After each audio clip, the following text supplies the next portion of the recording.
Hello and good day. For today, our topic is absorption and variable costing. Without further ado, let's start. Before anything else, let us first review the product cost and the period cost. These costs are very important in our topic for today, absorption and variable costing. Recall that product cost is an inventoriable cost, and this product cost is subject to allocation between the unsold units and sold units. If the units are unsold, hindi pa nabebenta yung units, the cost of unsold units is an asset. Meaning to say, the cost of the unsold units will remain in ending inventory. Pero kapag nabenta na yung units, if the units are already sold, the cost of sold units is an expense. Meaning to say, the cost of sold units will go to the cost of goods sold account. On the other hand, period cost is a cost that is charged as expense against income, regardless of the sales performance. Meaning to say, this period cost is not subject to allocation. No allocation is necessary. Why? Because this period cost is fully expensed in the period incurred regardless of sales. Period cost is a cost that is expensed as incurred. Tinatawag sila na period cost because ine-expense sila in the period kung kailan sila nangyari. Dito sa absorption and variable costing, merong dalawang costing methods. At yung dalawang costing methods ay tinatawag na absorption costing at variable costing. Now, let us study kung ano ba yung product costs at period costs under each costing method. Ang product costs sa absorption costing ay direct materials, direct labor, variable factory overhead, at fixed factory overhead. On the other hand, ang product costs sa variable costing ay direct materials, direct labor, and variable factory overhead. Next, period costs.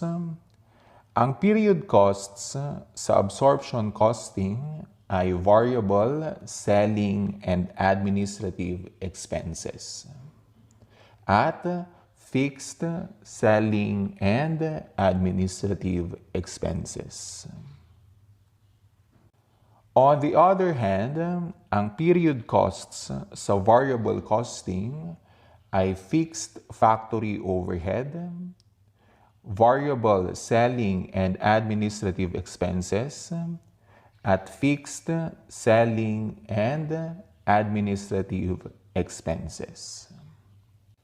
Observe na ang difference between variable costing at absorption costing ay yung treatment nila ng fixed factory overhead.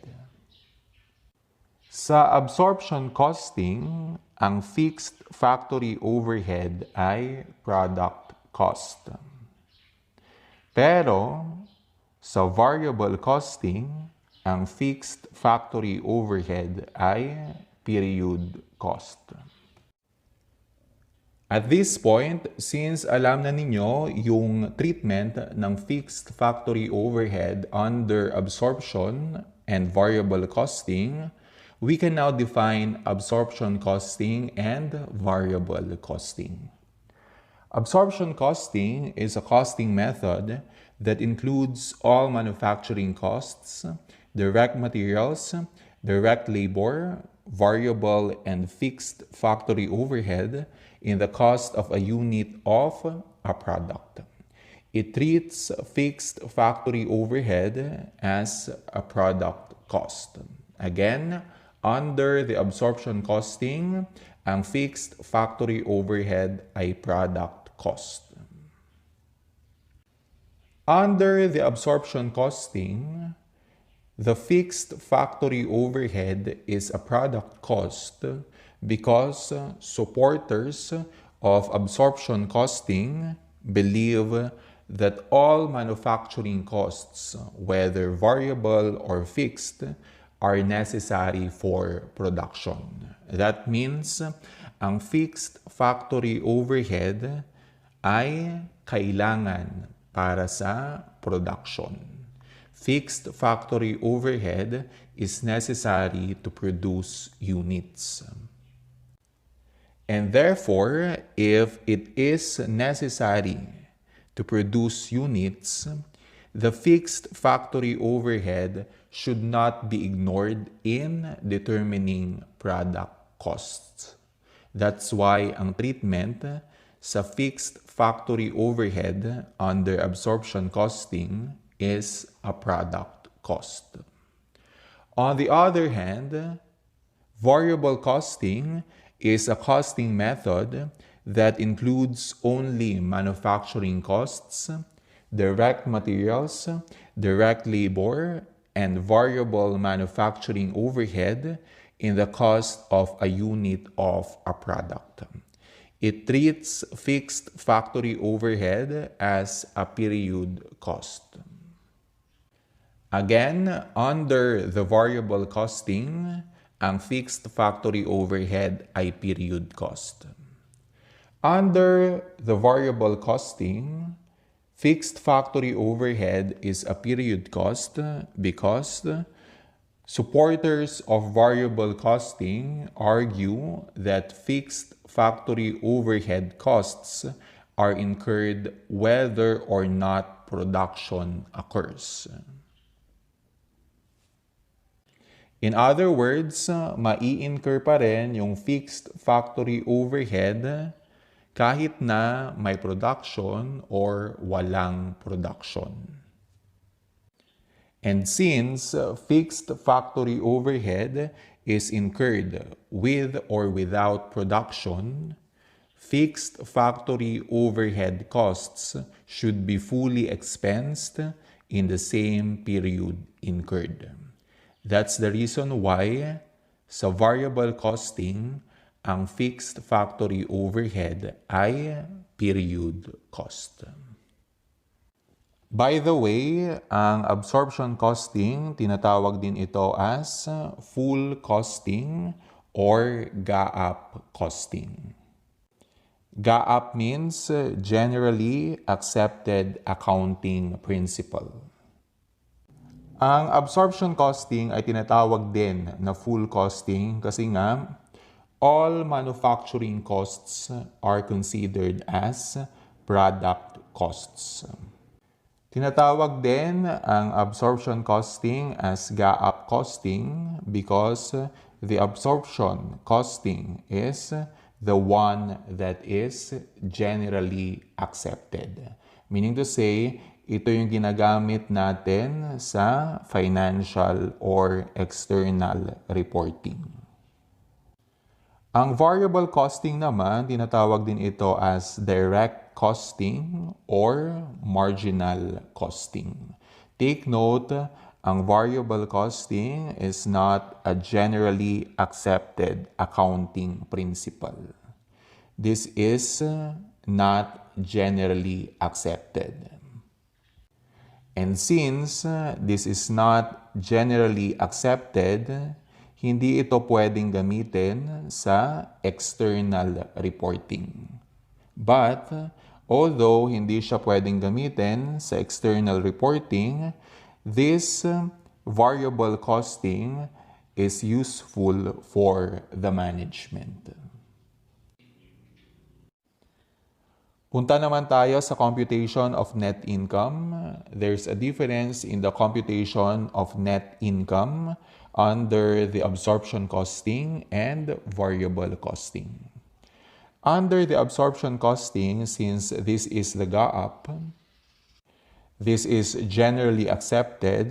Of course, ang format para makompute yung net income ay sales minus cost of goods sold. Ang cost of goods sold, tinatawag din yan as cost of sales. Sales minus cost of goods sold, that is equal to gross profit, minus operating expenses or OPEX. Gross profit minus operating expenses, that is equal to net income. As you can see, this format is used in financial and external reporting. Under the variable costing, of course, mag-i-start pa rin sa sales minus variable cost. Sales minus variable cost, that is equal to contribution margin. Take note, sa variable cost, nandito na yung variable cost of goods sold at variable selling and administrative expenses. Next, minus fixed cost. Contribution margin minus fixed cost, that is equal to net income. Take note, dito sa fixed cost, nandito na yung fixed factory overhead at fixed selling and administrative expenses. The question is, magkapareho ba yung net income under absorption costing at net income under variable costing? The answer is, it depends upon the production and sales. It depends kung ilan yung units na na-produced at units na nabenta. In order to know kung ano ang may mas malaking income between absorption costing and variable costing, we need to compare the production and sales.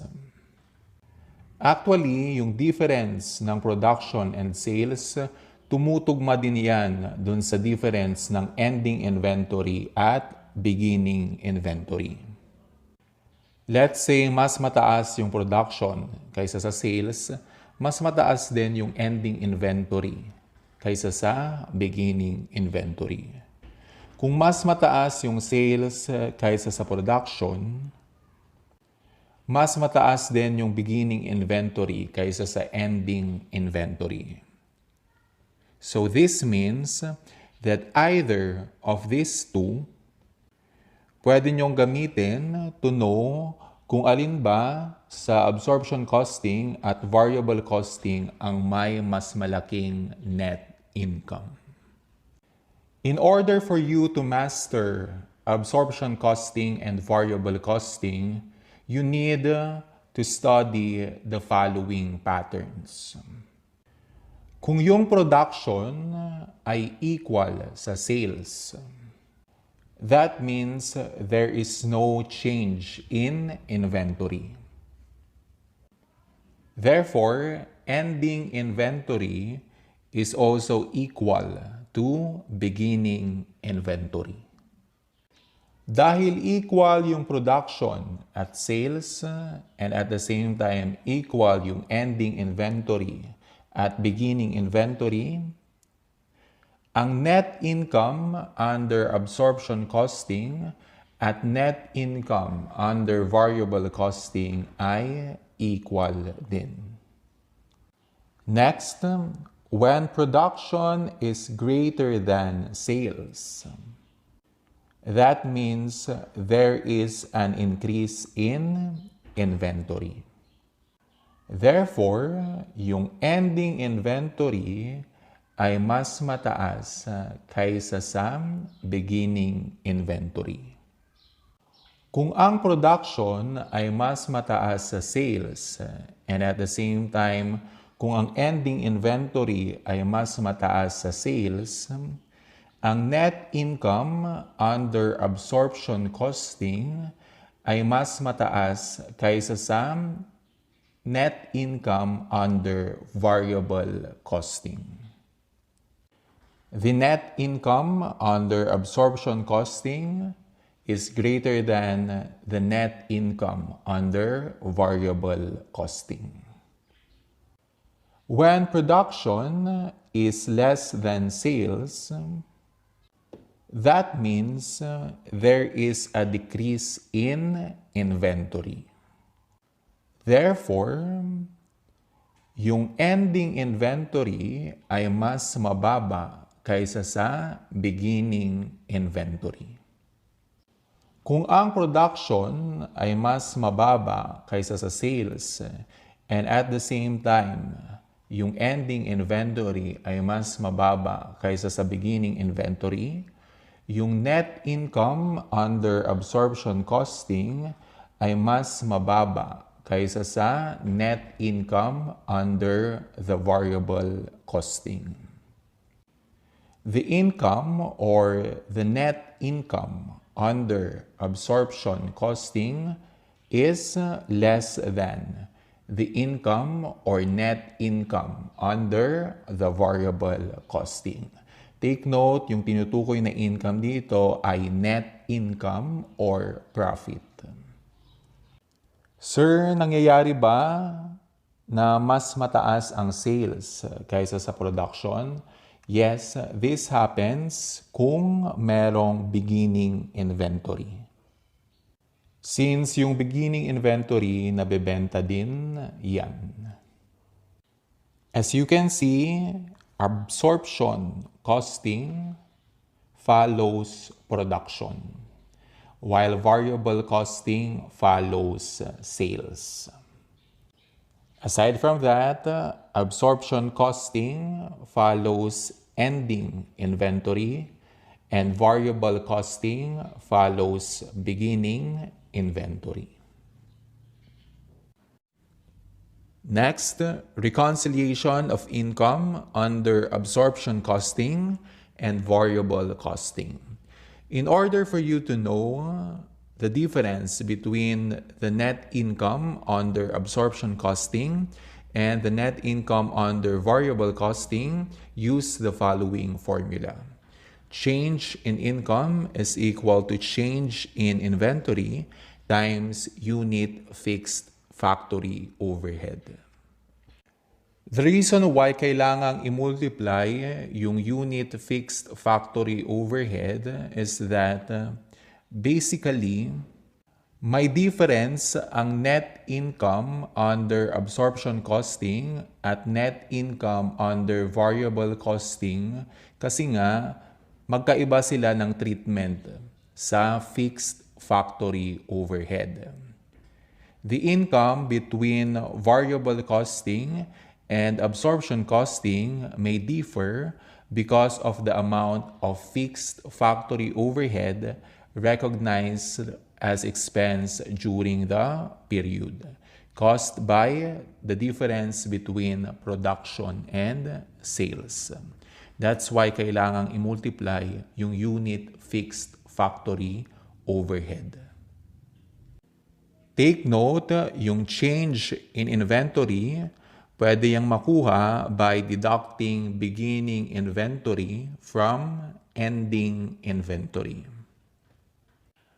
Another way to compute the change in inventory is to deduct units sold from units produced.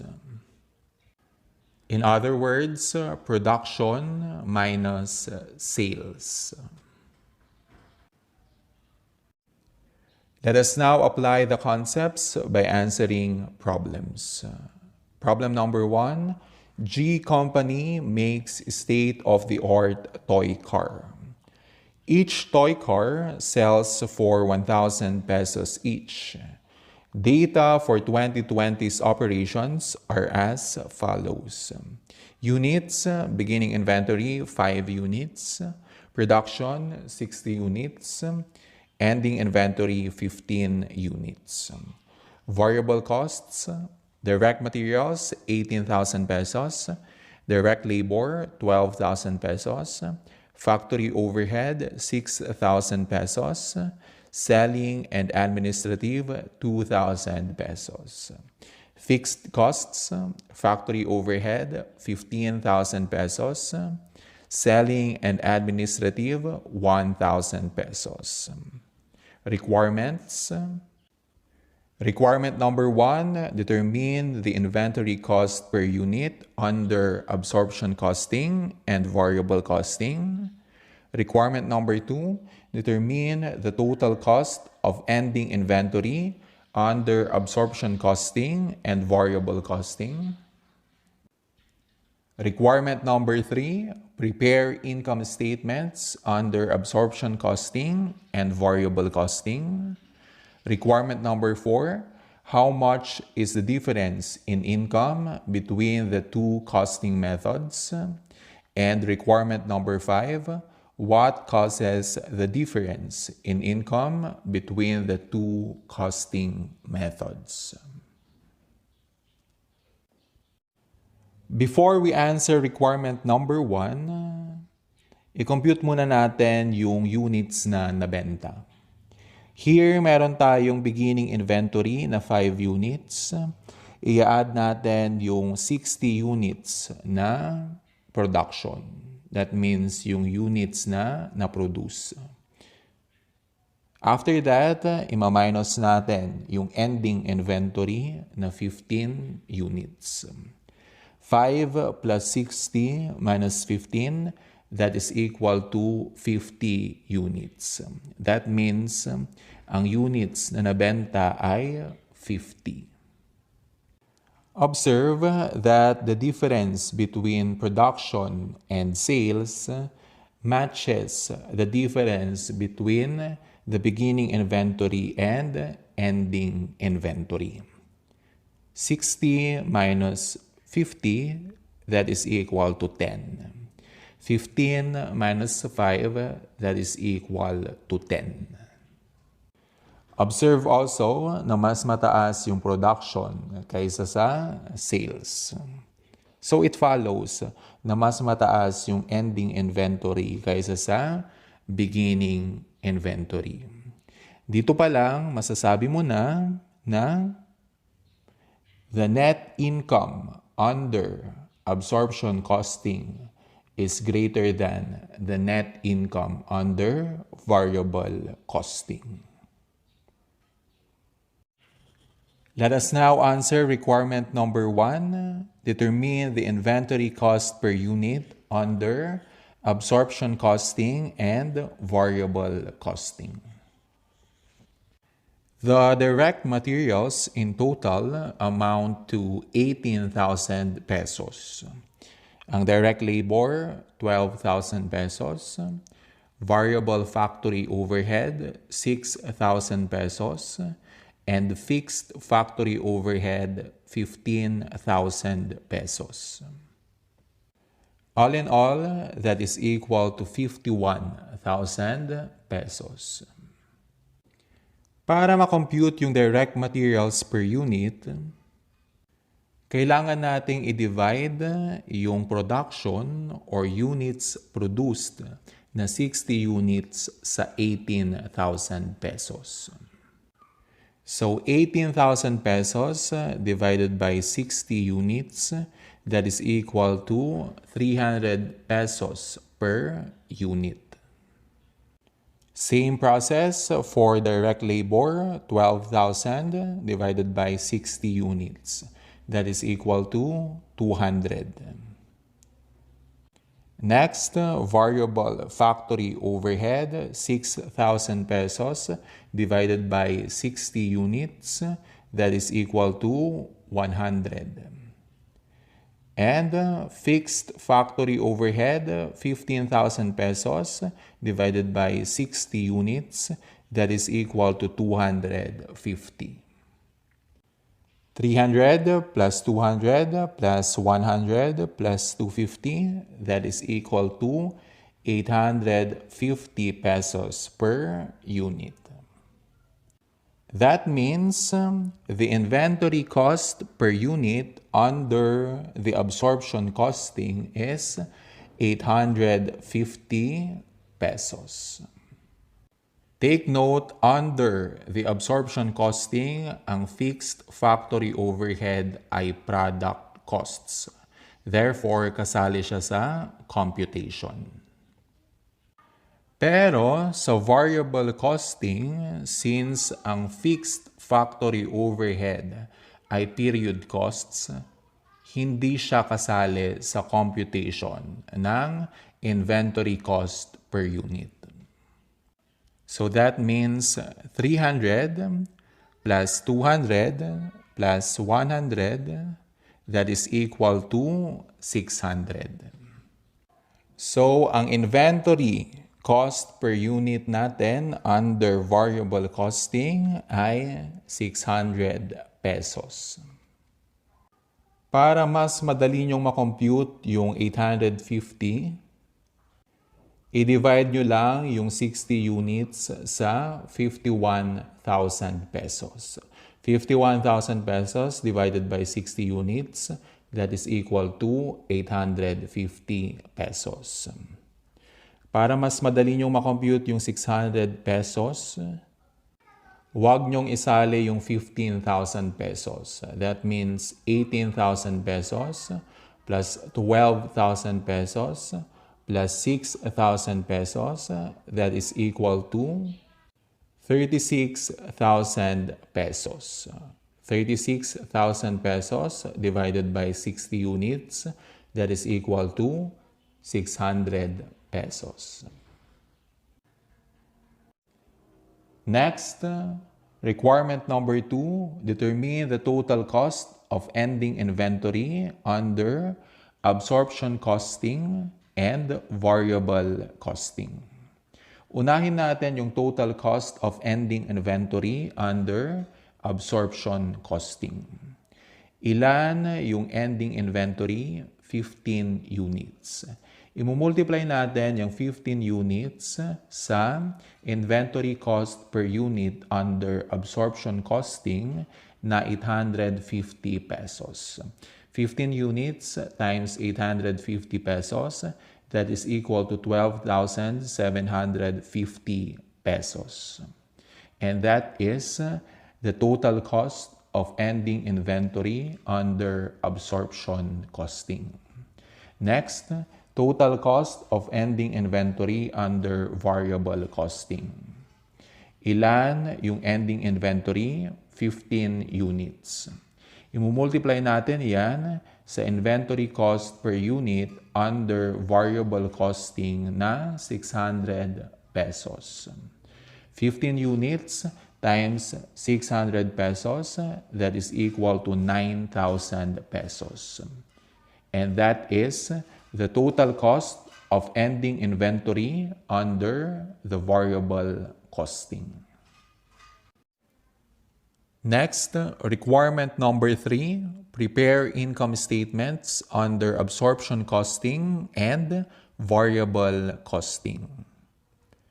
So here, i-compute natin yung net income under each costing method. Unahin natin yung net income under absorption costing. Sales minus cost of goods sold, that is equal to gross profit, minus operating expenses, that is equal to net income. Para makompute yung sales, imumultiply natin yung units na benta sa selling price per unit. Ang units na benta ay 50 units. Imumultiply natin yan sa selling price per unit na 1,000 pesos. 50 units times 1,000 pesos, that is equal to 50,000 pesos. Sa cost of sales naman or cost of goods sold, Imumultiply natin yung units na nabenta sa inventory cost per unit under absorption costing. So that means 50 units na nabenta times inventory cost per unit under absorption costing na 850 pesos. 50 units times 850 pesos, that is equal to 42,500. Now, pwede na nating makompute yung gross profit. 50,000 pesos minus 42,500, that is equal to 7,500 pesos. Next, operating expenses. Ang variable selling and administrative expenses ay 2,000 pesos.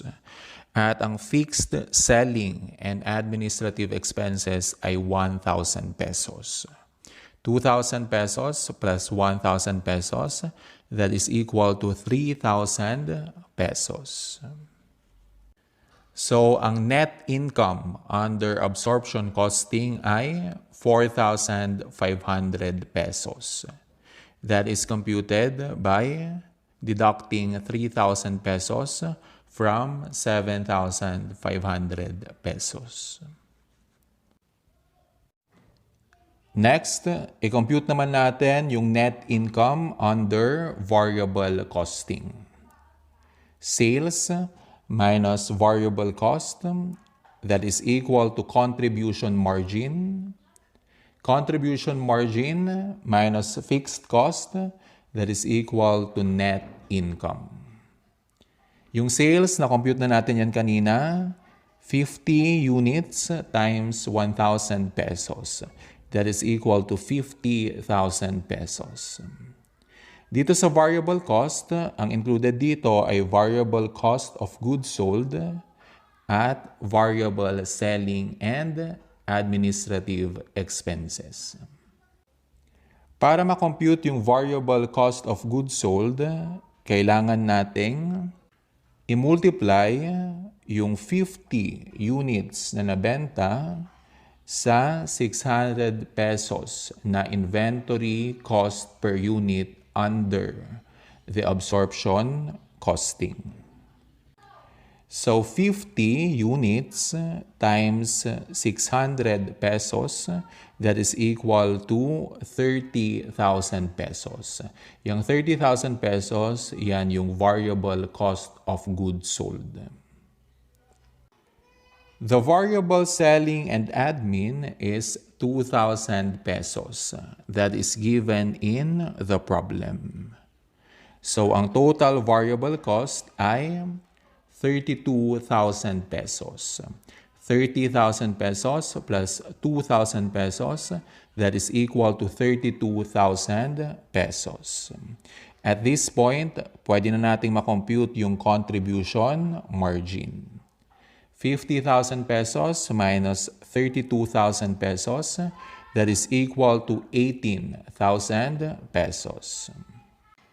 Dito naman sa fixed cost, ang included dito ay fixed factory overhead at fixed selling and administrative expenses. Ang fixed factory overhead ay 15,000 pesos. At ang fixed selling and administrative expenses ay 1,000 pesos. So that is equal to 16,000 pesos. At this point, pwede na nating makompute yung net income. 18,000 pesos minus 16,000 pesos, that is equal to 2,000 pesos. And that 2,000 pesos is the net income under the variable costing. Next, requirement number 4, how much is the difference in income between the two costing methods? Yung net income under absorption costing ay 4,500 pesos. At ang net income under variable costing ay 2,000 pesos. So, ang difference ng income between absorption costing and variable costing ay 2,500 pesos. 4,500 pesos minus 2,000 pesos, that is equal to 2,500 pesos. Pwede rin nating makompute yung 2,500 pesos by using the formula change in income is equal to change in inventory times unit fixed factory overhead. Yung unit fixed factory overhead, pareho lang yan sa fixed factory overhead per unit. Yung change in inventory, pwede natin yan makuha by deducting the beginning inventory from the ending inventory. So 15 minus 5, that is equal to 10. Pwede rin nating makuha yung change in inventory by deducting sales from production or deducting units sold from units produced. So 60 minus 50, that is equal to 10. Pwede na nating makompute yung change in income. Change in income is equal to 10 na change in inventory times yung unit fixed factory overhead na 250 pesos. 10 times 250, that is equal to 2,500 pesos. Last requirement, what causes the difference in income between the two costing methods? Of course, the cause of the difference in income between the absorption costing and variable costing is the fixed factory overhead. Recall na ang treatment sa fixed factory overhead under the absorption costing is product cost. Pero sa variable costing, ang fixed factory overhead ay period cost.